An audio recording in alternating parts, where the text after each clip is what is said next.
Silicon valley, green city, IT hub ಎಂದು ಕರೆಯಲ್ಪಡುವ ಬೆಂಗಳೂರಿನ ನಗರ ಕೊಂಚ ಮಳೆ ಬಂದಿದ್ದಕ್ಕೆ ಯಾವ ಥರ ಮಳೆ ನೀರು, ಚರಂಡಿ ನೀರು ಯಾವ ಥರ ಈಜಿ ಇರುವ ಸ್ಥಳದಲ್ಲಿ ನೋಡ್ಬೋದು ನೀವು. ನಮ್ಮ ಘನವೆತ್ತ ಕಣತೆರೆದು ಕಣ್ಣು ಸರ್ಕಾರಕ್ಕೆ ಹಾಗೂ ಮಾನ್ಯ ಮುಖ್ಯಮಂತ್ರಿಗಳಿಗೆ, ಉಪಮುಖ್ಯಮಂತ್ರಿಗಳಿಗೆ,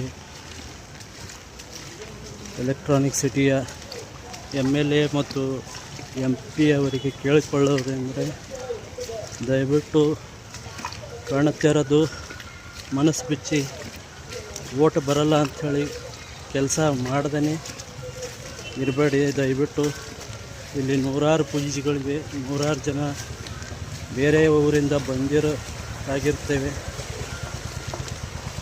ನಮ್ಮ ಕರ್ನಾಟಕದ ಜನ ಇಲ್ಲಿ ಇರೋರಿಗೋಸ್ಕರ ಆದರೂ, ಹಿತಕ್ಕೋಸ್ಕರ ಆದರೂ ನೀವು ದಯವಿಟ್ಟು ಕಣ್ಣು ತೆರೆದು ಚರಂಡಿ ವ್ಯವಸ್ಥೆ, ನೀರು, ಹೊರಗಡೆ ಹೋಗೋ ವ್ಯವಸ್ಥೆ ಆದರೂ ಮಾಡಬೇಕೆಂದು ತಮ್ಮಲ್ಲಿ ಕಳಕಳಿಯಿಂದ ಕೇಳ್ಕೊತಾ ಇದ್ದೀನಿ. ದಯವಿಟ್ಟು ನಿಮ್ಮ ಕಣ್ಣುಗಳನ್ನು ತೆರೆದು ಕೆಲಸ ಮಾಡಿಸಿ, ಇದೇ ನಮ್ಮ ಬೇಡಿಕೆ.